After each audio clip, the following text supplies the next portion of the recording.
التلحيسه دي بتبقى خطيره وبجد بتخلي السمكه في حته تانية خالص. في الوقت ده بقى انا خلاص تبلت السمك بتاعي باول خطوه زي ما قلت لكم. وبعد كده بقى هضيف معلقه من الكركم، على معلقه من الكزبره الناشفه، معلقه من الكمون، نص معلقه من الملح، على الدقيق اللي كان فايض عندي من التتبيله الاولانيه. هضيف عليهم كوبايه من الميه، وابتدي بقى اقلب الخليط بالشكل ده كده لحد ما يبقى فيه خليط ناعم، ما يبقاش فيه اي تكتلات خالص زي ما انت شايفه كده. وطبعا انا عايزه قوامه يكون متوسط، ما يبقاش خفيف قوي ولا تقيل قوي، يعني احط السمكه فيه كده يشيل من العجينه، ما تنزلش تجري ولا حاجه. زي ما انتم شايفين الخليط لازق على السمكه.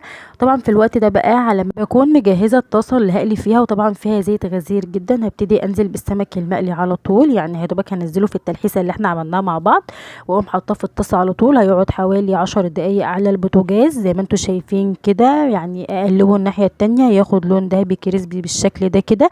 هيقعد 5 دقايق على نار عاليه، وبعد كده هدي النار حوالي